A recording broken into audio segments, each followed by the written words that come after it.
Hello. Is there anybody out there? I'm just going to give it a few minutes. I'm a minute early.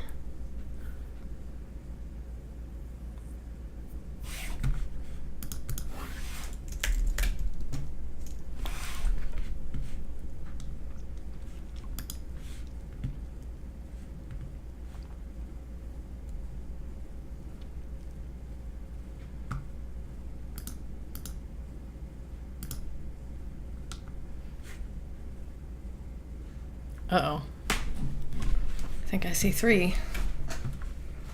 This is different. I've never done this before. So, hi, Harry.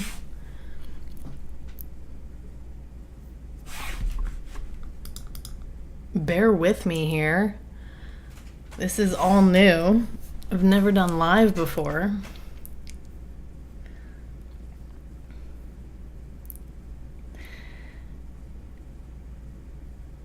Huh. It's gonna take some getting used to. Uh-oh. Does everything look okay? Quality okay? Can you guys hear me okay?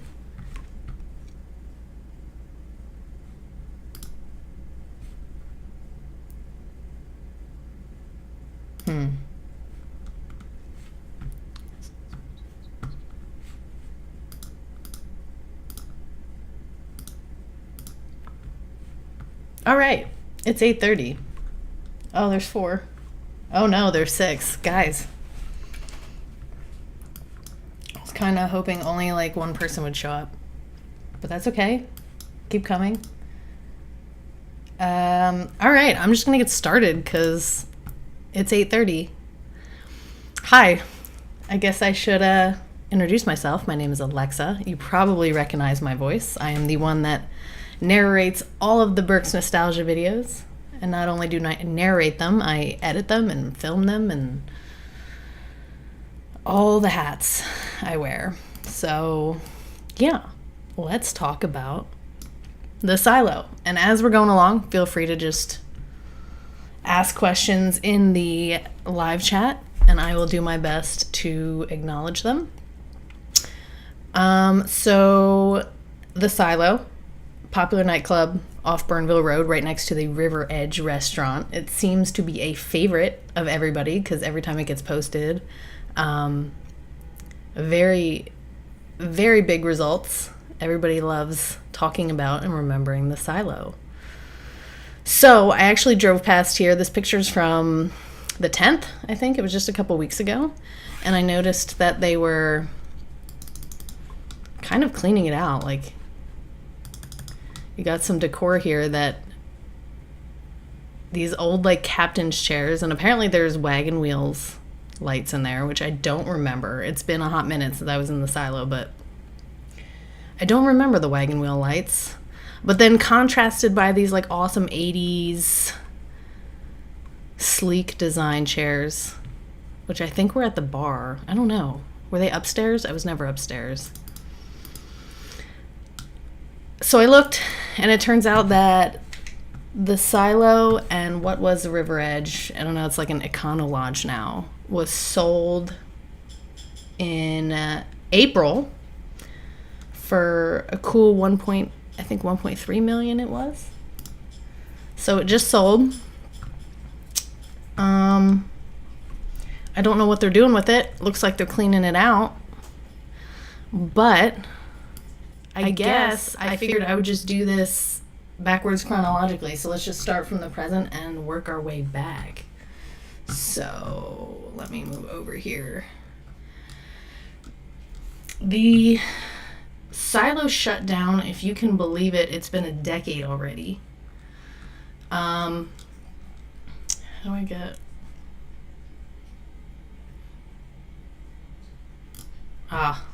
here we go. Oh man, what? Back in August of 2012, and I think after October they shut down for good. So it's been a decade. Drop your favorite silo memories in the comments.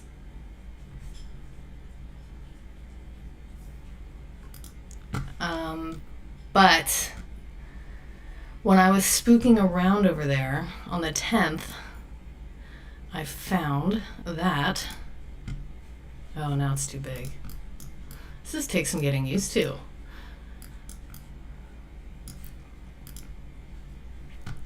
So I was told that, and I didn't realize this because I guess I wasn't looking at the architecture of any buildings back when I was there when I was a teenager, but there's actually an old barn at the root of this building. And it makes sense. It's called the silo, right? There's a silo there. It was originally a barn. It's a fact. I thought that was a pretty cool window. And I went around the back of it. I don't know. All this must have been built on the stage. But I found these stones right by the main entrance, rebuilt by Teddy and George, and I'm probably going to butcher this, but Limberu in 1975. And I also heard that there was a fire there. So I'm still kind of trying to track down that story. But if there was a fire, I'm guessing it was in 1974 or 1975 when these guys rebuilt it. But Teddy actually owned it beginning in 1966, I believe. Let me check my... So it was just sold in April 2023. The last purchase before that was in 1965. I'm sorry, when it sold to Teddy Limberu.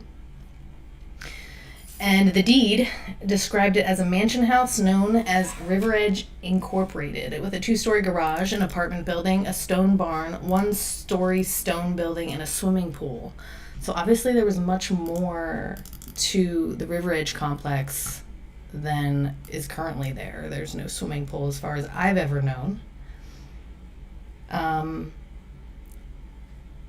Yeah, we'll get back to that. So Teddy must have bought this in 1966. I also found his obit, which said he's ran it since then. So I didn't know that, to be honest, I didn't know the silo went back that far. I thought maybe the 70s.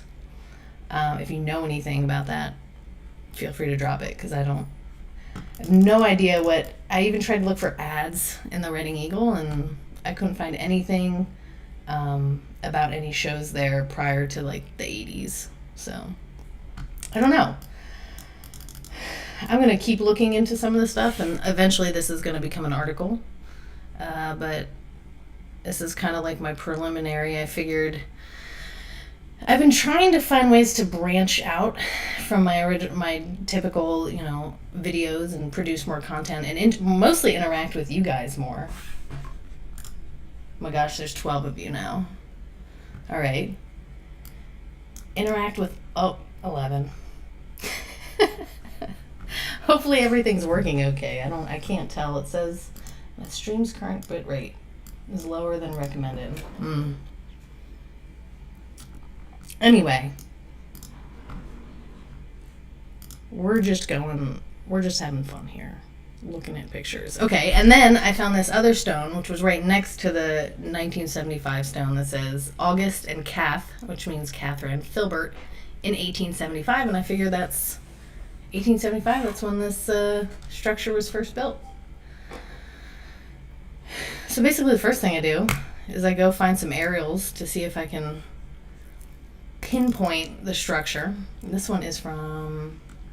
Actually, let's go... Okay, 1958. So this would have been right before it became a club.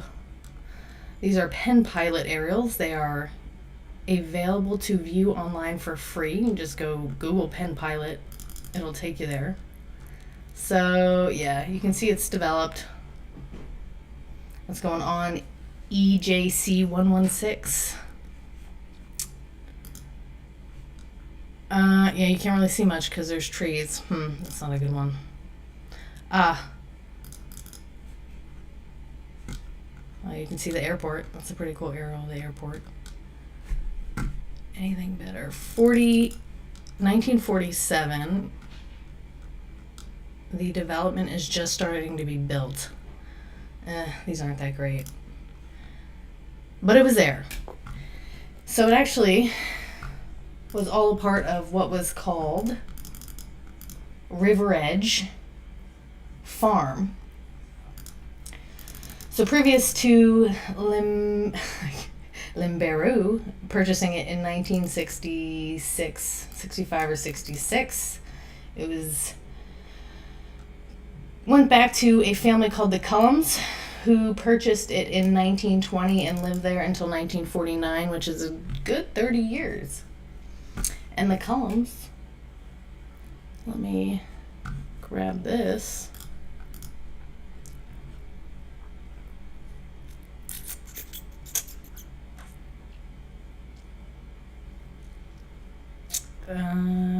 Man, this is tough. How do I guess we're done with that, right?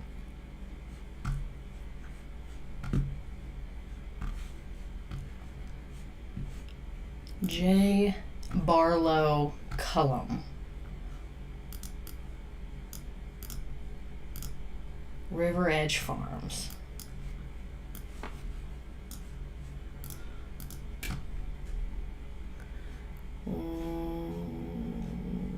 Okay. Nope, not you. But yeah, we can go over there. That's fine. Perfect. So the best way to find out who someone was is to A, search them on Ancestry and then find their death date. And then go look at the obituary, because as morbid as it is, the obit is the best place to find out who someone was and what they did. So J.B. Cullum died 64 on November 2nd, 1933.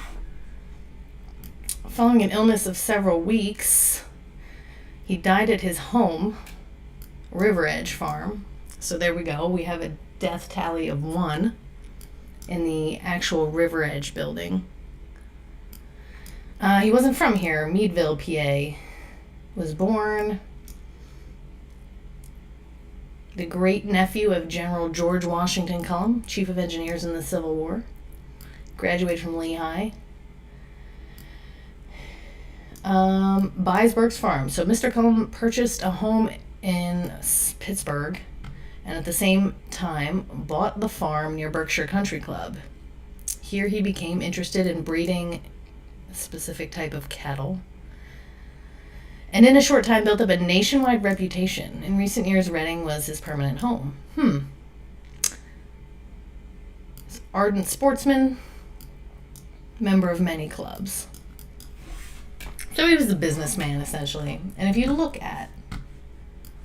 Hold on, let's go. Let's do everything right here.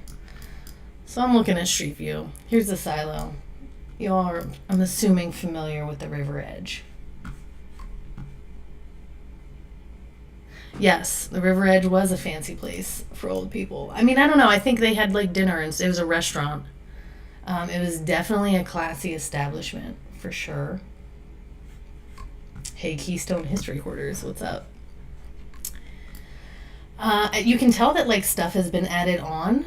Like this whole wing is for sure probably built in the 60s. If I had to take an educated guess, it would be that this part... Oh, you can't see my mouse. Well, the original part is probably, you see these two chimneys and these like arched roofs? Like this was probably the original house. And it was big when Cullum had it, because I found some pretty sweet Hagley Digital Archive images that show it. So this one is... I'm going to start here. Yeah. Bring it over.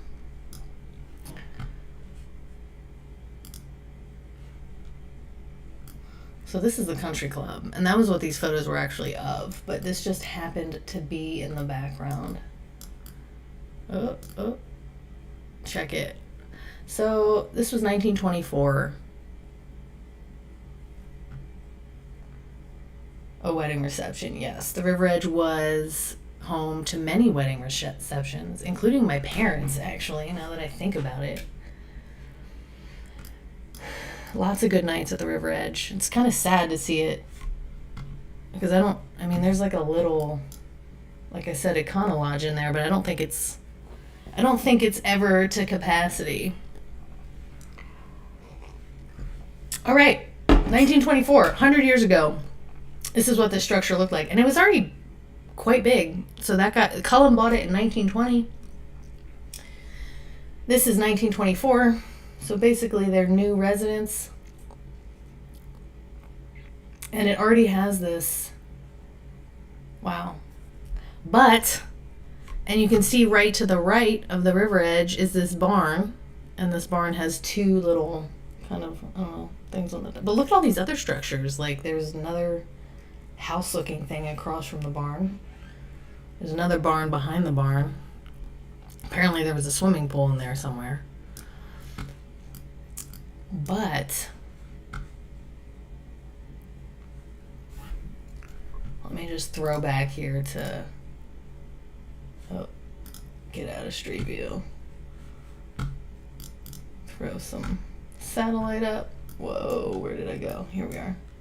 You can actually see the kind of two protrusions on the roof of what was the original barn structure here. So for sure, that is it. Granted, there's definitely no shows being played in there yet.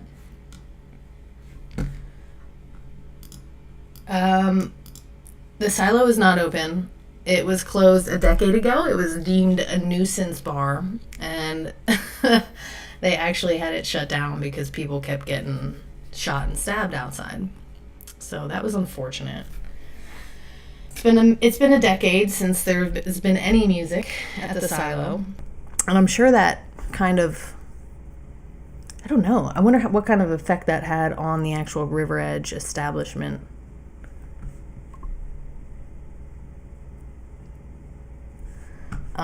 But here let me get some other angles. There's another one from 1926. Yes.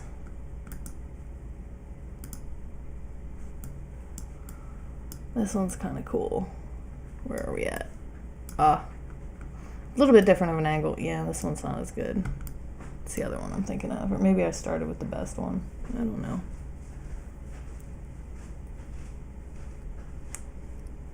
Back before the club scene.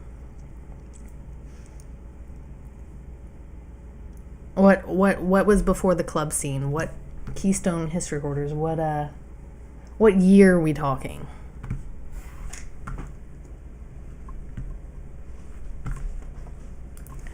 And let me bring over this last one.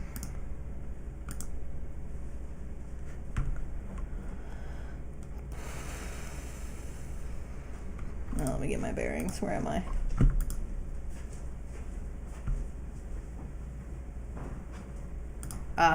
From the front. Here it is.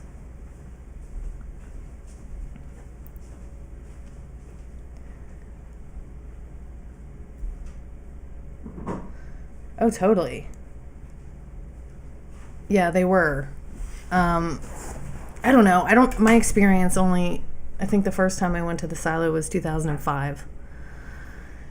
So, yes, at that point, it was a very different crowd going to the silo than was patronizing the River Edge. But yeah, so all right, we're back to 1926. We know it was a farm. We know the silo itself was a barn. I saw that when I did some searching for River Edge farms that it was a dairy. They had dairy cows there and provided milk to, I found one ad specifically, the Berkshire Hotel was an exclusively had River Edge milk. So, but let's get back to Filbert. We saw it was built in 1875 by an Augustus Filbert. We saw that on the stone. If I can figure out how to get it back up. Man, this is a learning curve.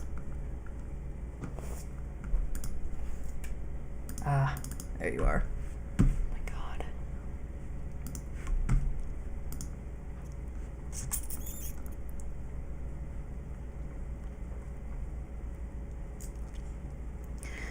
Where is it? The song was great back in the 80s. Who played there in the 80s?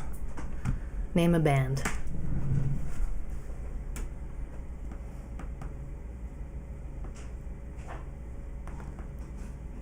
Where's preview? Oh my gosh, this is killing me.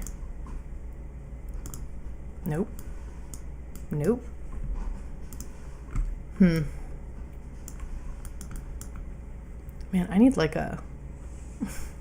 I need you to be able to see my mouse, because I can't point to things. So Augustus and Kath Filbert in 1875. Well, I did a search on Augustus Filbert in the Times newspaper archives. And anticlimactically, I found that he must have built this place in 1875 and then died in 1876 in his field. Found dead in hayfield. Okay, you guys are seeing this. On Tuesday afternoon at 1 o'clock, Mr. Augustus Filbert of Bern Township came to Reading with his son, looking to purchase a mowing machine, then returned. He went out into the hayfield and commenced mowing. In the evening, his wife called for him for supper, and he did not come. Then his wife went out and found him laying dead on the side of a rocky knoll. She alarmed the neighbors, who examined him and found that he was dead. And I also noticed, actually I found this searching Levi. I kind of gave it away there, but the owner prior to J. Barlow Cullum was Levi Fisher. Levi Fisher, nope, kind of. Levi Fisher was, oh, there he is. Look at him. An astute gentleman. He was a grape. He grew and harvested grapes for wine. And I found this particularly interesting because I was trying to figure out, Levi owned it in 1875 when it says it was built by Augustus and Catherine. And I was trying to figure out what the connection between them was, and it ended up being Catherine was Levi's, she was a Fisher. She was a cousin. So they must have ended up with this land next to Levi Fisher. He owned the River Edge house and built the barn that became the silo, separate from the original River Edge house. So Levi Fisher, the house predates the barn for sure. So the River Edge, let me catch up here. The River Edge Hotel, Levi bought the property in 1855. I can't tell you for sure when he built it or what exactly it looked like. I assume it was probably, again, just a portion of this kind of ridiculous L structure that Cullum lived in. Because Levi Fisher, he came from a very astute family who, I think his great-grandfather came over straight from Germany, and his grandfather was like a Revolutionary War soldier. And obviously we're doing good, but for 1855, that's kind of absurd. I mean, I don't know. I wasn't there. I assume it was kind of like just the left side here. But short of a time machine, I can't tell you for sure. So 1875 on the silo. I mean, that's kind of crazy. It probably housed cows, some type of animals, until it housed rock shows and nightclub shenanigans. So that was basically what I had currently found. If anyone can tell me anything that I don't know, that would be great. So, yes, Route 183 is on the left here. And the river, yes, is on the right. There's the river. So one thing I did find interesting, going back to Levi's great-grandfather being straight from Germany, and him growing grapes for wine on this land, is the vast majority of German immigrants, and this guy came over in the 1730s, his great-grandfather came over in the 1730s, came from the southern regions of Germany. It's referred to as the Palatinate. And while it wasn't Germany then, as we know it today, it was a bunch of different regions. But that specific region is known for its wine. Not as you think of Germany, you think of beer.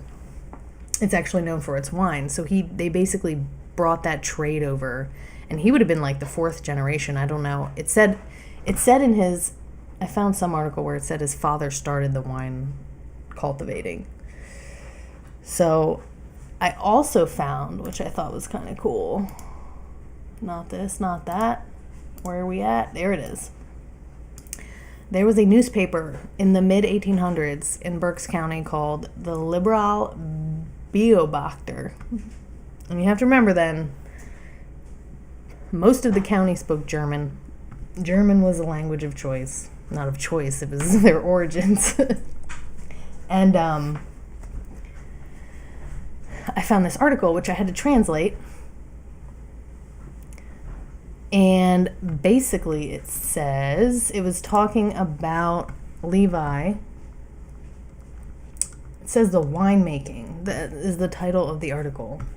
We had an opportunity to taste the wine of our old friend, Mr. Peter Fisher, and we have to admit that it's a wonderful drink.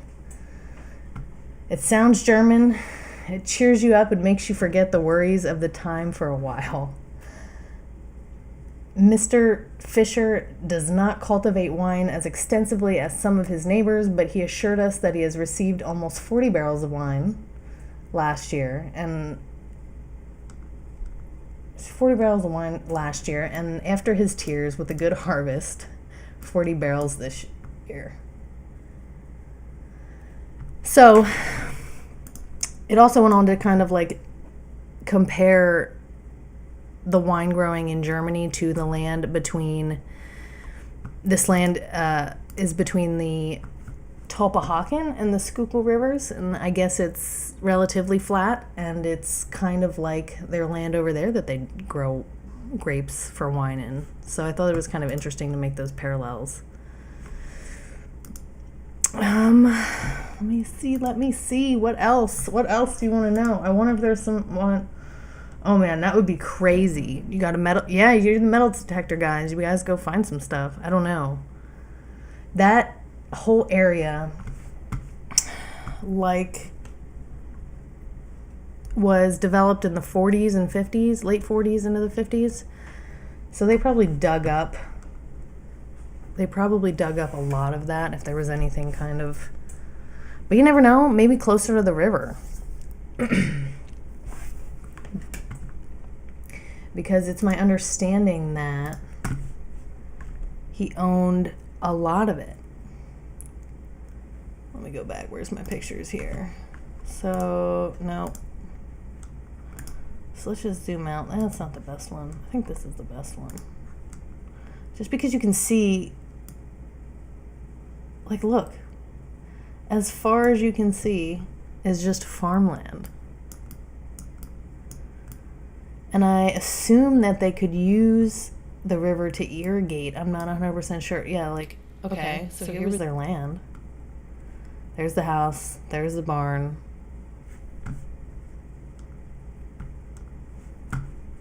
There's all the farmland.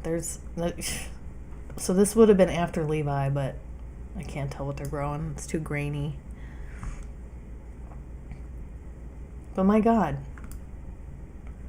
Looking out into Bern Township. Look, the airport isn't even there yet. No airport. Just plots of land. Hey, Adam. What's going on? and Blake.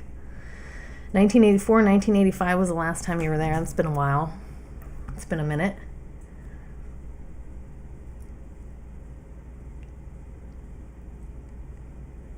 Last time I was probably there was 2009. And believe it or not, I was on stage.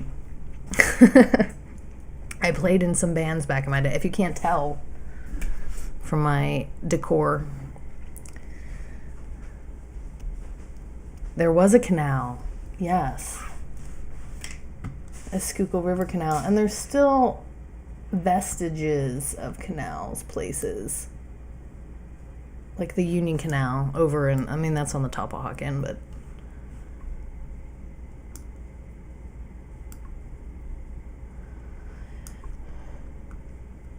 so, to loosely sum this up, Silo was shut down in 2012.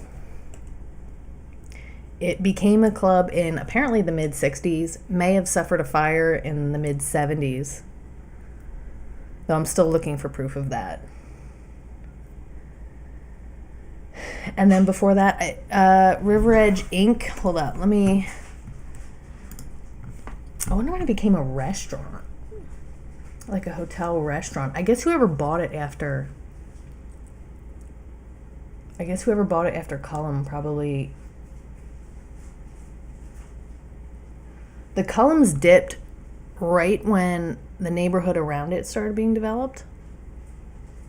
So maybe that's why. Maybe they were like, this isn't the country anymore. Yeah.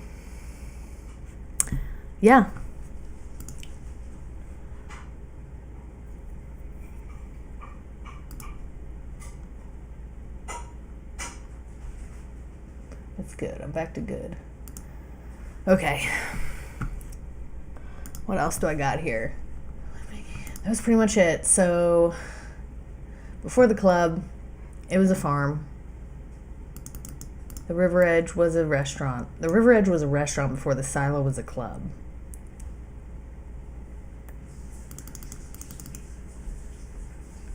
They farmed it under the Cullums. Like I said, they did dairy stuff. Also, Cullum's son, Alan Cullum, chartered River Edge Farms Packing Company, buying, selling, dealing, and slaughtering rabbits and other animals and packaging the meat. That's fun.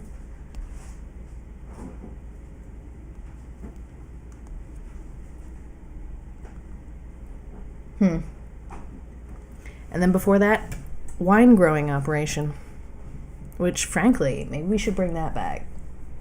Get back to the root. Oh man, it's already been a half hour. Well, I don't want to go on too long, but if you guys have any questions, I'll hang around for a few more minutes. And want to say anything about the Silo? Shoot. Get to it in the live chat. Let's see what else I can find that we can look at here. So, oh my God, look at this now. Look at how much has been added onto this. This whole front part. This whole side part. Frankly, rip all that down. Just bring it back to the original house. Well, I kind of do wonder what the plan is going to be for the new owner. You're going to drop $1.3 million. I guess you have a plan, right? Ideally.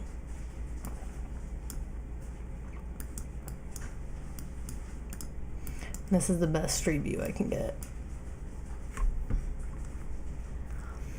I wanted to take drone shots of the Silo, but it's too close to the airport. It was it automatically grounds me if I'm in airspace I'm not supposed to be flying in, which is a good thing. Legally.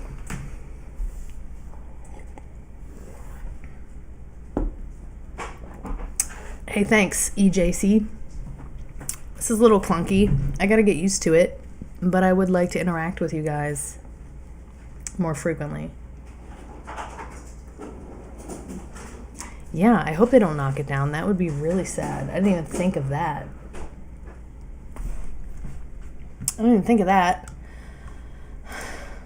I'd be willing to bet Levi Fisher died in there too, just because everybody died in their houses back then. So we've got at least 2 ghosts probably haunting the river edge.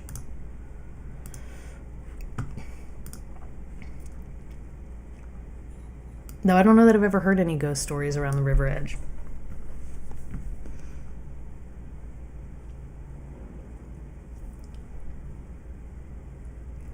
Grings Mill. Yeah, I mean, Grings Mill is a pretty... Yeah, I'm always taking requests, first of all. I mean, I can't promise I'll get to them in a timely manner, but I'm always looking for ideas for topics. Grings Mill is great. I don't really know anything about it besides it was a mill.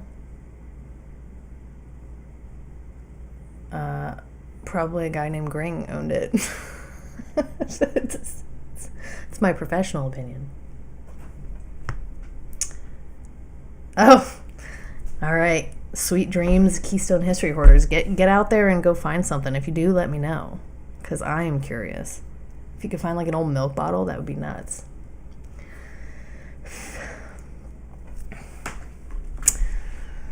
All right. 17. Oh, now everybody shows up. Guys.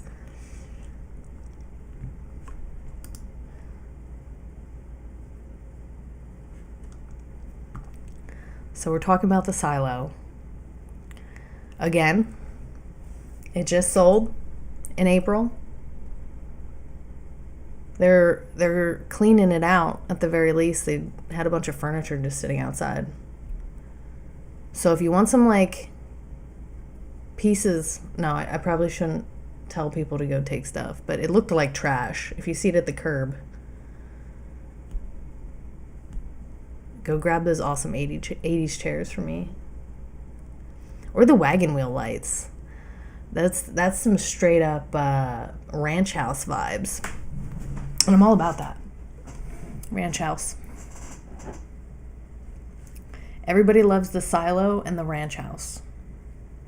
And shells. But they were one and the same for a long time.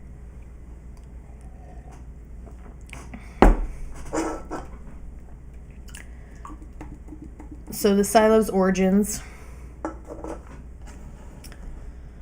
were grape farm. I don't know that they used that exact building for a grape farm. I just know the land around it was a grape farm.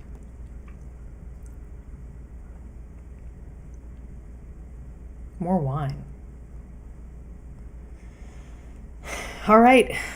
Is there any other questions you've just been pressing to ask me after 6 years of making videos and finally showing myself? No, I love doing it. Thanks, Scott. Yes, Ludens. I'm actually trying to work out getting inside Ludens. I have a contact who has a contact who is trying to get me into Ludens. Apparently, the owner is a development company based out of New York, like Brooklyn or something. And the last I heard is that it's not in good shape inside, and they don't necessarily want people going in there. But I'm hoping they will grant an exception so I can go take some footage. Because if it's that bad inside, that is not good. It's kind of crazy that it's been abandoned again for a decade, because that was also 2013, I think, that they closed Central. So, yes. I did an article on the history of Ludens Mansion, more specifically on if it's actually haunted by what they always said it was his son that hung himself, and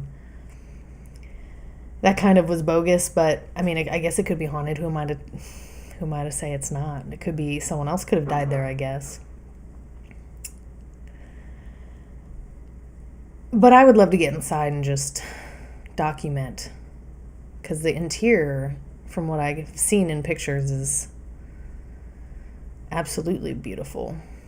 So yeah, well, it's been good to talk to you guys, finally. We'll see, maybe I'll do this again. I don't know, maybe I'll commit to once a month if I can find an interesting topic to talk about to start, and then we'll see where it goes from there. So I think 40 minutes is good enough, so I'm going to duck out, and I will see you guys next time. Take care. Be well. Open your eyes. Look at the things you pass every day. We have tons of history, and it's awesome. Bye.